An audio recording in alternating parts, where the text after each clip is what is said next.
storytelling tayo about bakit wala akong game sa cellphone or I don't play games in cellphone. Bali, ang mga ipinalit ko na lang dun is personality development. Kasi po, di naman ibig sabihin na tapos tayo ng pinag-aralan, na may edad tayo, hindi na tayo mag-learn ng mga bagay-bagay. So, eto na nga po. Nag-install ako ng Zombie Tsunami. Among any other games, Zombie Tsunami po ang nagustuhan ko. Kasi nakikita na ko dun sa mga tunog, tsaka dun sa mga zombies. Yan, papahalakak ako, natutuwa ako. So, naka-earn na po ako ng points hanggang hiniram ng anak ko yung cellphone ko. Kasi that time, wala pa siyang cellphone. Tapos, nung inano niya, namili siya ng mga accessories nung zombies. So, ang nangyari, nawala yung mga points.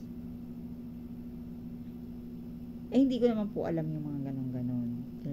Hindi ako technology wise or I'm not techie, sabi nga nila.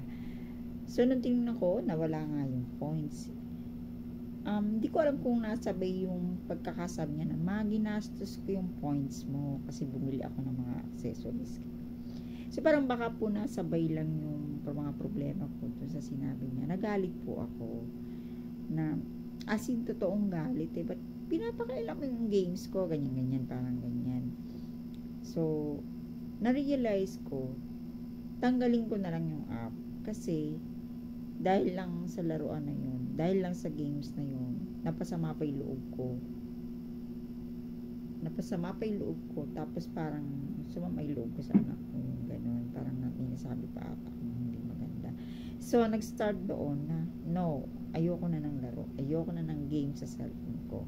So, wala po talaga akong since then, hindi ako nag-install ng mga laro or hindi ako nag-install, hindi ako nag-update or meron na po kasi pag bumibili ka na, meron na siyang naka-install. So, hindi ko po talaga siya ginagamit.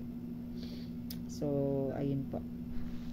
Continuation po. Basta po, ganun po ako. Whatever na makakasama ng kalooban ko or lalo na yung ang concern ng mga anak ko or basta po yung sasama ang loob ko, magagalit ako, tinatanggal ko po yun. Kasi, ayoko po na maging dahilan yung mga bagay na yun para sa mga walang kabuluhan. Po ba? So, yun po. Lagi ko po how I decide something. Lagi ko pong inaano kung anong benefit sa akin nito? Mas marami ba siyang benefits or mas marami siyang disadvantages? So, pagka mas marami yung benefits at manageable naman, so, doon tayo. Ngayon, kung mas marami yung mas magkakaproblema ka, tanggalin mo.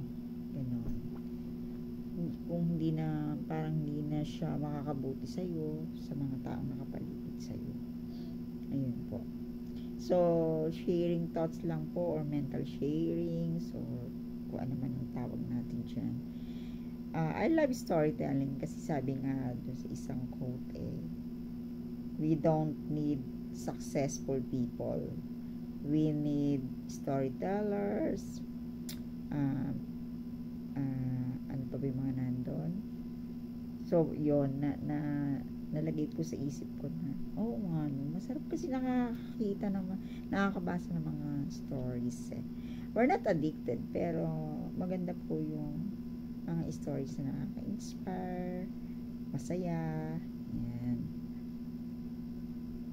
Pero syempre po gusto rin naman natin maging successful. Ayaw natin maging pabigat. We don't want to be a burden to someone's life. Yan. We want self-reliant. Pero talaga pong kakailanganin po natin ang bawat isa. Kasi hindi naman ibinigay lahat ng strength sa'yo. We have weaknesses and strengths. So, it's up to us kung paano natin palalakasin yung ating mga weaknesses or tatanggalin yung ating mga weaknesses.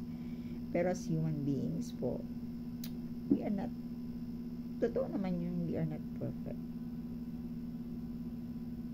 Sometimes we are perfect on our own imperfections. Di po ba? So, good night. Yun lang po.